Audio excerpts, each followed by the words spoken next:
Welcome to Spacevidcast 415 for Friday, June 10th, 2011. We are the Internet's Benjamin and Carrie Ann Higginbotham, and we will be your hosts through this cosmic adventure, Space Cadets. Adventure, absolutely. In the opening, the slightly modified opening that we had, that was the Unreasonable Rocket launch. That didn't work right, did it?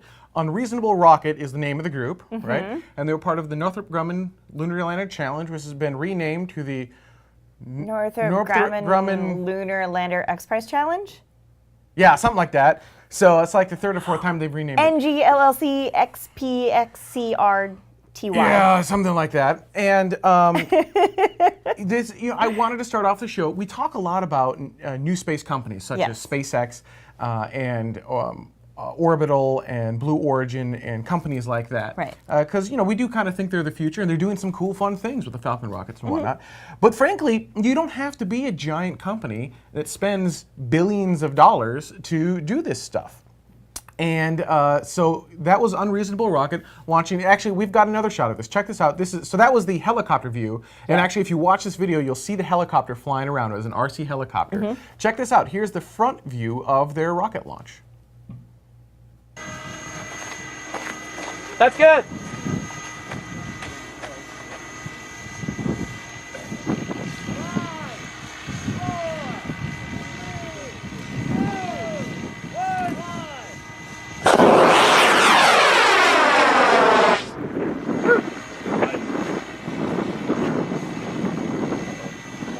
And then if you look at the very top of the screen, Then you can see the little RC helicopter. So fun, right? I mean, and that's a smaller rocket. It's one of those things that, well, I mean, it's still a large rocket. You can see how large it was, but it's not a human-rated rocket or anything like that, right? Right. I mean, Almost back to the pad. But still, it's one of those things. And there it goes.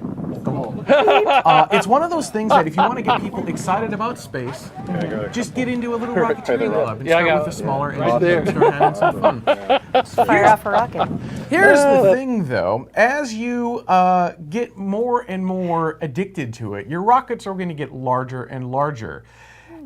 Enter Copenhagen suborbital. So Copenhagen suborbital is a Oh no, we don't know that accent at all. is a amateur rocket group who wants to put humans into space. And actually, there's a comment on their own YouTube channel that said something along the lines of, big deal, didn't Virgin already do this? Actually, no, actually, Virgin Galactic has never put a human into space. Scaled Composites has, through Spaceship One, but Virgin Galactic has yet to put a human into space. So let's get that out. But even then, Scaled Composites spent hundreds of thousands, if not, well, no, they spent millions of dollars. I believe it was a $10 million prize for them to put a human into space, and they spent, I believe, double that. Chat room, please correct me if I'm wrong, but it was something like they spent around $20 million to put a human into space. Copenhagen suborbitals, they're looking to put humans into space for substantially less money. They tried to launch their heat rocket late last year. And it's, these guys, there's a line between brilliance and insanity. They're right on the cusp. They teeter. They are absolutely brilliant. These guys built their own private submarine. It's, I believe, the world's largest privately held submarine, like amateur-built submarine.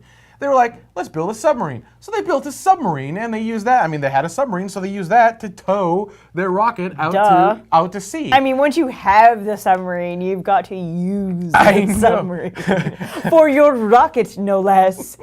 Duh. So, as Heldesk is saying in the chat room, the heater element died, and they ran out of the battery ran out of power. The battery died essentially. So the first launch attempt was essentially scrubbed. But they're amateur rocket scientists, so they're just going out, or amateur rocketeers, and so they just went out there to have fun. Well, recently they went back out to give it another shot, and we have got, this is a fairly long video. We're going to let the first part of it play. But it's really cool. And then we'll voice it over. But here you go. Copenhagen suborbitals. He's like the Swedish chef. I can't even do my own Minnesotan accent. What's wrong with me? Here you go. Here's their launch video. Sequencer now, we have the order sequence system is go, and we are 2 minutes 30 seconds. This means this time. There's an overwhelming change for ignition. 29 seconds. Action Still counting. energy killfart. rigtig godt nyt. Det er godt nyt, det her. Ja, det er rigtig godt nyt. Så det vi venter på at se nu, det er så, når den endelige nedtælling går i gang, at så kommer der mørk røg fra bunden af raketten, fordi så ryger tændsatserne, og så når der bliver lukket op for ilten, så skulle vi gerne se raketten flyve. Jeg kan godt sige over for seerne, selvom I ikke kan se vores to eksperter her, så er det meget spændt. Vi tæller ned igen. 5, 4,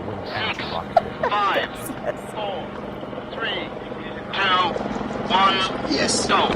Yes! Hold Hey! da op! Nej! One X mission is starting. The trajectory is go.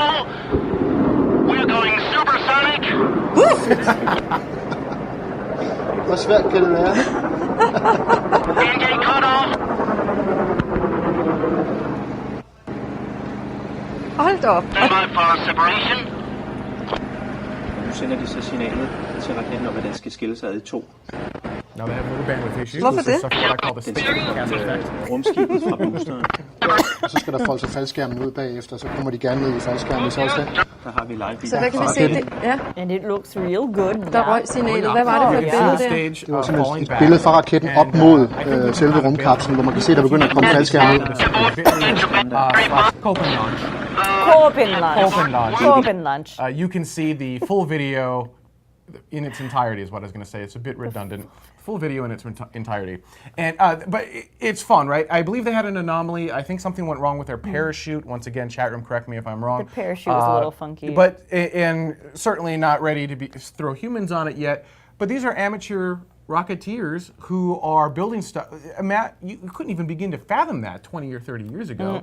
I mean, and we're in a day and age where amateurs are building rockets that could potentially, not today, but potentially someday put humans into what's considered the boundary of space. That's pretty cool. That's pretty neat. That's pretty neat. It's exciting stuff. It is. No, it is. No, imagine where we're going to be in 20 or 30 more years. What happens if this becomes commonplace? If it's just, everyone can put something into space. Not just the crazy Copenhagen guys. Yeah, well, go crazy, right? I mean, actually, well, it's not crazy. It's here. They're on the brilliant side. I know. Keep that in mind. They're on the I brilliant side of everything. They just have to take 2 more steps and they go into crazy. Or as Quantum G says, they're such crazy bastards that everyone has to salute them. Oh yeah. I know. I'm excited for everything they're doing. Hopefully, we can have them on the show sometime to talk about what they're doing and everything that. Could you imagine how bad our accent would be after that show? Oh yeah. Other really cool things that are going on. We mentioned last week Yes. that. We actually showed the Soyuz fly around. It had the grid in it, and it was the tracking system. And it looked okay. It was pretty cool, but not as cool as this. Check out the new video that has come out of NASA. They finally released it. Check out the fly around video that shows the International Space Station with the space shuttle attached. Here you go. There you go. Lower left corner. So pretty. Right. And you can see the tail of the orbiter. Yeah. Hit that link. We're not. This is a Couple of minutes. just like about a 5-minute video. Yeah, Yeah. We're it's not going to forever. show you all 5 minutes of this video. That's insane. But so that's the last flight of Space Shuttle Endeavour, docked to the International Space Station, and they'll zoom in a bit here. Look at that. Oh, that's so. I know. As the chat room says, and I quote, "Squee." Right. So, yeah, this is the fly around. This is just them outside. It's still in the Soyuz, I believe. But this is just them outside taking video. This isn't. They were doing a pretty cool maneuver earlier. This is just them Right. doing their thing, right? How awesome is that? Like I said, hit the link at the bottom of your screen, one.usa.gov/ISS flyaround. They want me to show the whole video. No, hit the URL. If you want to see the whole video, hit the URL. That's how you can watch the whole video. Apparently, the line between genius and insanity is red fish pants. Just there in you case go. you were wondering. And speaking of space shuttles docking to the International Space Station, we have are. 1 flight left. Space Shuttle Atlantis, STS-135. This is the final flight of the space shuttle ever.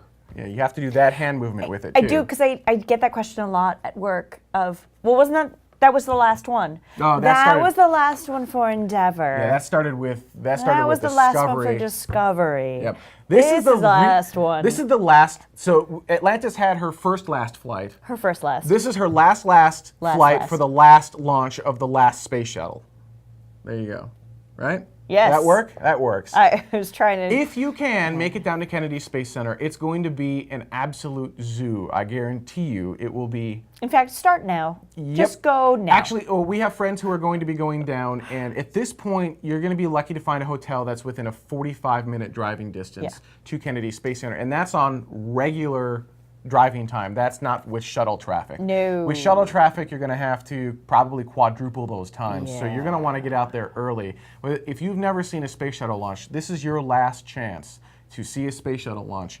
And you know, it's just. Yeah. There are no words. I guess. Well, I'll let. What did you have something you wanted to? No. Okay. You completely threw me off, Maya. I'm so sorry.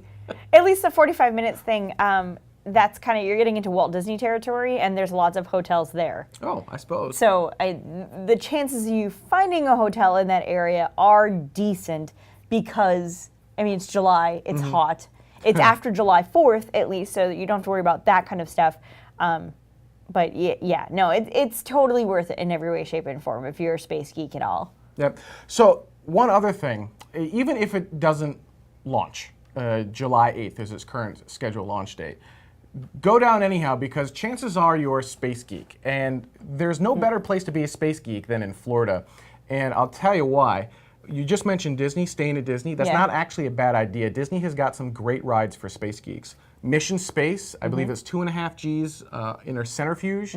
It's just a fantastic, all-encompassing ride that makes. Well, even if you can't do the spinny roundy one, they do can have do a the different green one. line, right? Yeah. So they have a non-centrifuge version. So if you're worried about spinning, you don't have to. You don't feel the same G-forces, but you can you still experience the ride. Then they have Still a fun ride. Then if you want to feel 2.5 G's pushing down on your body, they have that's a lot of fun. And then they've got a lot of space. You know, Walt Disney always had a bunch of stuff with space.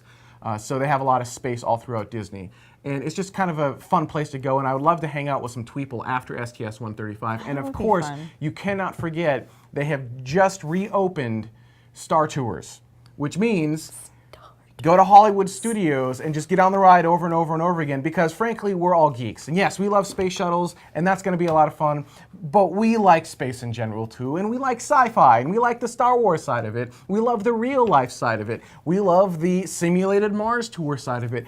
All of it's fun. So even if you go down, and even if Space Shuttle Atlantis doesn't launch on the 8th because of weather, because of technology, because there's a boat in the range, and you laugh, that's happened.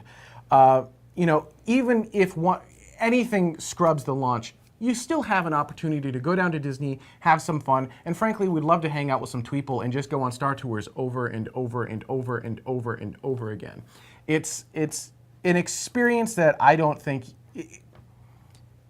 It's a once-in-a-lifetime experience. Yes. You're not going to have another chance. So I'll get off my little preachy. Hantner says he's in. Hantner's in. All right. Another Minnesotan going down to STS-135. Currently slated for July 8th, 2011. On that note, we're going to take a quick break. And when we come back, more awesome spacey geekery. Be right back.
See how we worked that all in?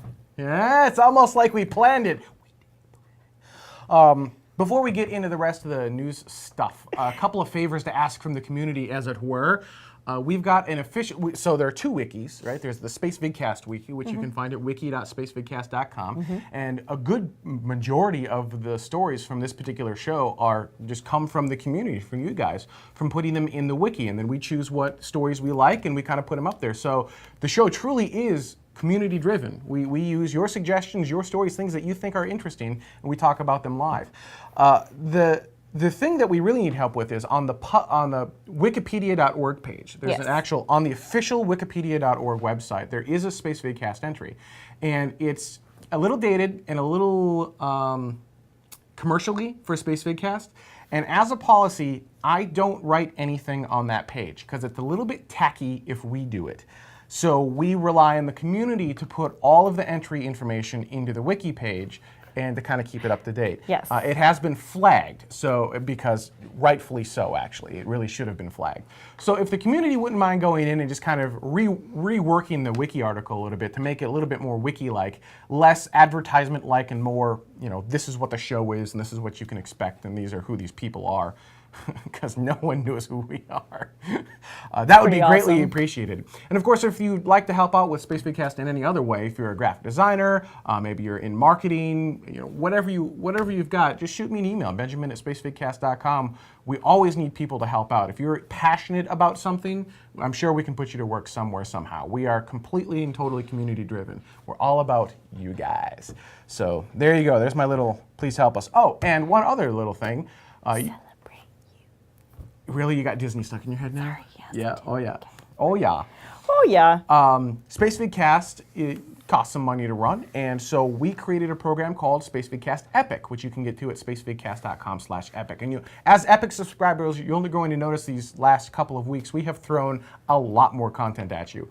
And Jason, our roving Kennedy Space Center reporter, has been doing some amazing tours. We've got a ULA wet dress rehearsal. We've got a tour of Slick 40. That's where SpaceX launches from in Florida. We've got a tour of oh, I forgot the other Slick tour we did. We've got another tour. So he's got a lot of this great behind-the-scenes stuff that you don't normally get to see. Atlantis tour is cool. Pad 39. That was the one. Yeah, 39A. Where Atlantis is. He got a tour of the pad, and then it like hurricaned on him. It was kind of funny. That was He's like, really they were supposed funny. to get 4 hours there. They got 20 minutes. Yeah. And that's why the beginning part of the video is longer than the end, because there was like no footage. Anyhow, there's this great stuff that we're making available to Epic subscribers, and so your subscription to Epic helps us, but in return, we give you some of this great behind-the-scenes footage that only Epic subscribers get, and you can purchase that. It starts as little as just over $8 a month if you do the yearly plan, or $10 a month if you want to just do it month over month. And not only do you get exclusive videos, we also have like 10 plus gigs of downloads for STS-132, 133, 134, and soon, of course, STS-135. So you got all this great, like, just stuff that only Epic subscribers get. It's pretty much as much information as we can throw at you. Absolutely. And we're going to be adding more and more stuff to the Epic subscription to make it even better for you guys, give you a little bit more access to us, access to some exclusive members-only type area. Of course, we'll continue to the free Space Pods exactly as we were, so we're not taking anything away. No. Space Pods remain free, live shows remain free, After Dark remains Epic only, unless you're watching live. But yeah, these are a lot of great things that we're adding to the program, and by purchasing Epic, you help us to continue to do things like those behind-the-scenes tour, and keep some of the important stuff like the Space Pods to the live shows free. Because frankly, not everyone can afford Epic, and that's okay. That's absolutely okay. You know, but we want to still get people excited about space, and to do that, we need to be able to fly down to Kennedy Space Center. We need to, you know, pay people like Jason. So there you go. That's my plea for everyone to go buy Spacevidcast Epic. On that note, let's take a look at, see, it's great timing. Right behind me, we've got this shot. I believe that's SDO sitting right back there. It's our own sun. You guys want to see something that's absolutely gorgeous? Check out this footage from SDO. This was June 7th, 2011, I believe. Here you go. 3 speeds, fast, medium, slow. I don't know, you can look at the time bar at the bottom. Here you go, check this out. Now watch the right half, boom! Boom! You see that? Yeah. Oh man, now here's a slightly slower version. We slowed it down for you. Boom. It's just huge, and you can see it come back. It just goes right back. Now this has really no impact on space weather, which can affect satellites and stuff here on Earth. Here, look at this. It's just beautiful. Is so really, cool. It's just beautiful. Is It what is it really beautiful. comes down to. So no In a impact very on space weird way. weather. That wasn't pointed towards Earth, but it was ginormous and caught by the SDO, which is the Solar Dynamics Observatory.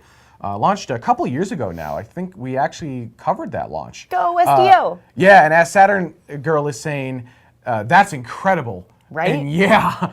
crazy. You see that and you're like, wow. It's actually one of those things I've always wanted to do on Spacevidcast is have a space weather segment. So maybe we should get someone from like spaceweather.com on or something like that. But yeah, I just thought that was an amazingly beautiful clip. Tave says February 2010. So a year ago, a little over a year ago. So there you go, year and a half or so. Big bada boom. And yeah, whoever that is said that was one sizable CME or a corona mass ejection, and that's where it's just, and it was huge. And when you think about that, go back to the video really quick. I want to put this into perspective. When you think about how large that ejection was, several Earths, entire Earths could fit in the ejection itself. So Unreal. when you're watching it explode, watch it. That's many Earths worth of size. Unreal. That were just ejected, and then the magnetic pull and then the gravity pull of the sun just yanks it. You can see it yanking it back towards the sun. Yeah, they're saying many more than several. There's no point of reference. I have no scale. Right. I mean, it's like one of those little dots is basically an Earth. So, Yeah. I mean, that's planets upon planets upon planets of stuff ejecting from our own sun. It's just cool. It's just really cool. If you were there, you would not have been able to survive it. Just so you know. But here's something that people weren't sure you'd be able to survive. Can you get to Mars without killing someone that you're in your spacecraft with? Not because of anything else, just going stir crazy. You're just sick of them. Yep, because basically you're in a tin can. You're Much spamming like a our can. show, we don't actually talk to each other until we're on air. That way, we actually have something to say to each other. Right. So what happens when you're going to Mars? Well, that's where Mars 500 comes in. They have survived 1 year so far. Mars 500 is a 500-day test. They've locked a bunch of people in a room, simulated space ride, essentially, simulated spacecraft for 500 days. Then after 500 days, they're going to get out into a simulated Martian thing. Did I get that right, or is the No, because it's actually all part of the 500. Doing the Mars thing. And yeah, so it's all part of the. It's not after 500. It's the 500 days. But they've been there for 365 so far. I think it's 367 at this point. And they only have 5 more months to go, which is pretty impressive. An ESA video. Yay. We're only going to show you 1 minute of the ESA Yay, video. ESA. And you'll It's like a 5-minute video. It's a 5-minute video. Hit the URL at the bottom of your screen. You can see the whole video, and you'll understand in a moment why we're only showing you 1 minute. But I think this 1 minute is important, so here you go.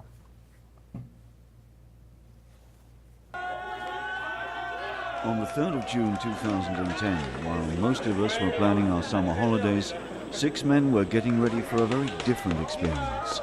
520 days of isolation in space. Now, 1 year after the Mars 500 experiment began, the 2 European crew members are doing better than anyone had expected. Well, after 1 year inside our house, I'm feeling good. We had a lot of fun together, but we also went through some long period of monotony, and even through those periods, we always kept a good spirit together. Apart from the isolation, living inside Mars 500 means adapting to a completely artificial environment. No daylight, no fresh air, and no sight of nature at all.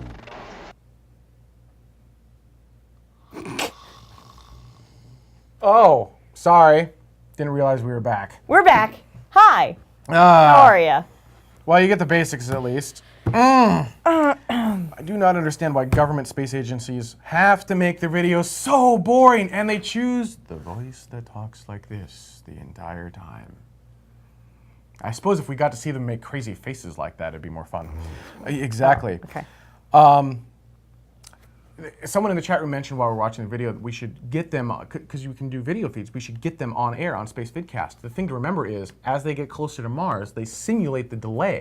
Yep. So we would ask them a question, and then 7 minutes later, or it depends on what delay they're simulating, but 7 to 14 minutes later, that's when we get a response. That would make for a really weird show. That would be awesome! It would not be awesome. No.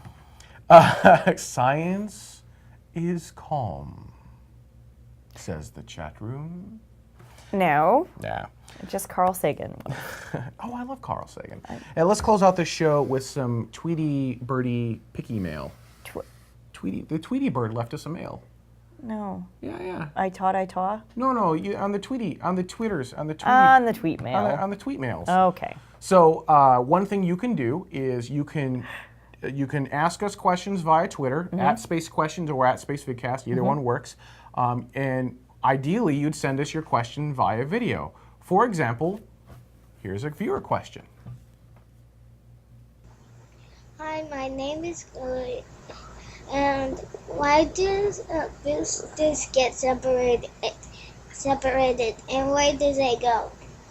So Chloe has asked us. Hi, Chloe. Hi, Chloe. Super cute. Has asked us, why do the boosters get separated from the space shuttle? Or actually, many different rockets do this. This is true. So why do they separate the boosters, and then where do they go? And the answer to that question is that the boosters only have about 2 minutes worth of fuel in them. And so once that fuel is gone, they don't want to carry the extra weight of those boosters, which is very, very heavy. They don't want to continue to have to carry that into space. Even though they're empty, so they've served their purpose, as it were, and then they're jettisoned. Exactly. And actually, if you look at the space shuttle, I have a model. Right here. Oh! So close. Almost. So if we look at the side of the space shuttle, we've got, here's one of the boosters. This is the solid rocket booster, and this has solid fuel in it. And then this orange thing is the external tank. I love how I use a Lego model to show off the space shuttle. This is the external tank. What we had available. This has the liquid fuels in it. So both of the boosters and the external tank, all of that will actually get ejected from the vehicle at certain times. So the boosters, they leave at about 2 minutes in. And you asked, where do they go? Well, we have some video for you of that as well, so check this out. So here we see the booster. This is actually a camera sitting on one of the solid rocket boosters, and in a moment, it's actually going to eject from the vehicle, and you see the vehicle continue, the space shuttle continues off into space. It's got about 6 more minutes left in its journey, and you can see the other booster kind of off to the right side of the screen, and at this point, it's going to begin tumbling back down to Earth. And this is a 4-minute video. We may not get all the way through the entire video, but basically what's going to happen is this booster is going to continue to fall back down to Earth. At some point, a parachute is going to deploy from the booster, and it's going to fall into the ocean. At that point, recovery teams are going to come, grab the booster, and they're going to reuse the booster for future missions. Now, assuming there were future space shuttle missions. So they recover it with boats, yes? Yes. They go down, and they get it onto the boat, and then they... Well, they drag it behind the boat. I suppose they drag it behind, and they get it all the way... Because KSC, the shuttle... I can't talk. The launch pad? Where they launch from, yes, is right off of the water. And so they pretty much just tug it back. Yep, you got it. And it's made up of 4 segments. There's no way I'm going to be able to show that on the Lego model. I don't even know if this has 4 segments. It has 1, 37. 2, 3. Oh, it does have 4 segments. Okay. It's made up of 4 different segments. So they build 4 segments on top of each other. And each segment gets reused in different vehicles. In fact, for this next launch, STS-135, there's one of the segments from one of the solid rocket boosters. I believe it's the 2nd segment down on the left booster, if I remember right. Actually, Jet for me might know. I think he's seen the same chart. I believe that one is the one that was from STS-1, the very, very first space shuttle mission. And that wasn't planned. That right. It just so happens to be that way. The very first space shuttle segment from the solid rocket booster happens to be on the very last space shuttle mission. So that's what happens to the boosters, and they deploy them because they're very, very heavy. Now, the third part of the space shuttle, the external tank, the big orange thing, this is the part that carries the fuel. They launch that back into the ocean, and they don't recover that. So they just let that burn up in the atmosphere, and off you go. And most rockets, the boosters that they have on the rockets, they just drop it back into the ocean, and they let it burn up in the atmosphere, and they're done with it. So that's why we get rid of the boosters, and well, that's what happens to That's them. where they go. Thank you very much for your question, Chloe, and for cute. Right? Absolutely. Right? I'd like to thank everyone for watching us this week. It was a ton of fun, as it were. Are we going to be doing After Dark? I don't know, are It's we? completely up to you.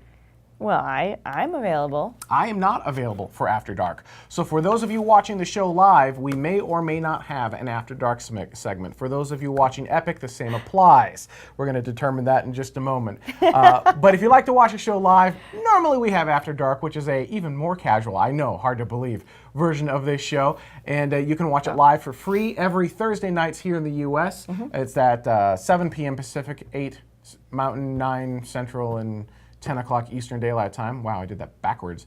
Or it's every Friday at 2 a.m. Coordinated Universal Time if you like to do your time zone offset from there. I'd like to thank everyone for watching. We're going to see you guys down at STS 135. We'll see you next week. And of course, we're going to see you at Disney for the Spacevidcast tweet up. See you next week.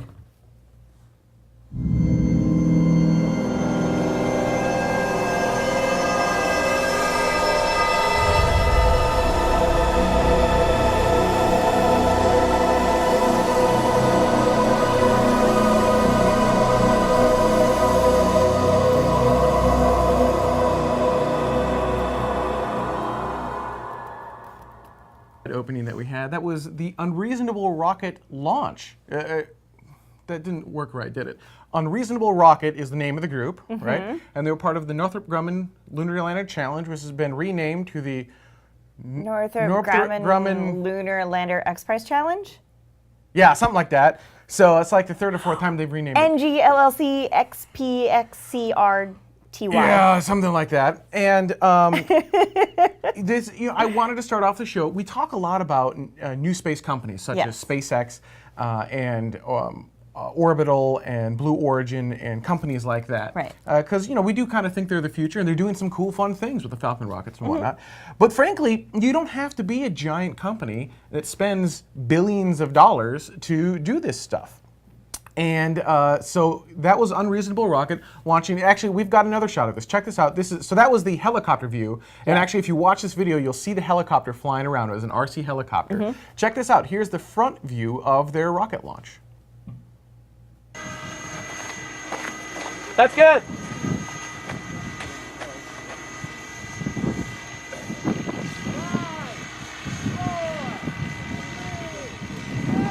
Ran out of the battery ran out of power. The battery died essentially. So the first launch attempt was essentially scrubbed.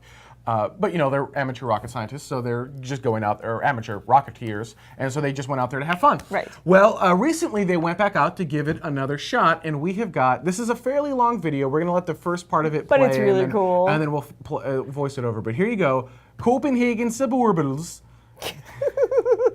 He's like the Swedish chef. I can't even do my own Minnesotan accent. What's wrong with me? Here you go. Here's their launch video. Sequencer now. We have the auto sequence system is go, and we are 2 minutes 30 seconds. This means this time. There's an overwhelming chance for ignition. 29 seconds. Det har et signal, de ikke havde før. Det er godt nyt. Det er godt nyt, det her. Ja, det er rigtig godt nyt. Så det vi venter på at se nu, det er så, når den endelige nedtælling går i gang, at så kommer der mørk røg fra bunden af raketten, fordi så ryger tændsatserne, og så når der bliver lukket op for ilten, så skulle vi gerne se raketten flyve. Jeg kan godt sige over for seerne, selvom I ikke kan se vores to eksperter her, så er det meget spændt. Vi tæller ned igen. 6, 5, 4, 3, 2, 1, Yes! go. Yes! Woo! Hey! Hold da op! Nej! 1x mission.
Welcome to Spacevidcast 415 for Friday, June 10th, 2011. We are the Internet's Benjamin and Carrie Ann Higginbotham, and we will be your hosts through this cosmic adventure, Space Cadets. Adventure, absolutely. In the opening, though slightly modified, Virgin Galactic has never put a human into space. Scaled Composites has, right, through Spaceship One, but Virgin Galactic has yet to put a human into space, so let's get that out. But even then, Scaled Composites spent hundreds of thousands, if not, well, no, they spent millions of dollars. I believe it was a $10 million prize for them to put a human into space, and they spent, I believe, double that. Chat room, please correct me if I'm wrong, but it was something like they spent around $20 million to put a human into space. Copenhagen suborbitals, they're looking to put humans into space for substantially less money. They tried to launch their heat rocket late last year. Right. And it's, these guys, there's a line between brilliance and insanity. They're right on the cusp. They teeter. They teeter. They are absolutely brilliant. These guys built their own private submarine. It's, I believe, the world's largest privately held submarine, like amateur-built submarine. They were like, let's build a submarine. So they built a submarine, and they used that. I mean, they had a submarine, so they used that to tow their rocket out to sea. I mean, once you have the submarine, you've got to use the submarine for your rocket, no less. Duh. So, as Heldesk is saying in the chat room, the heater element died, and they.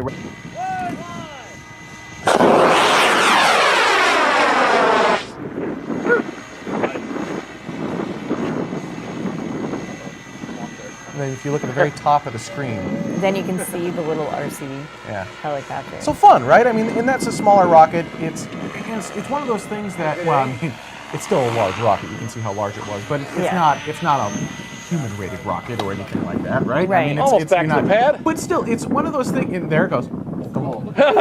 It's one of those things that if you want to get people excited about space, just get into a little Rocketeer club and start with a smaller engine and start having some fun. Fire off a rocket.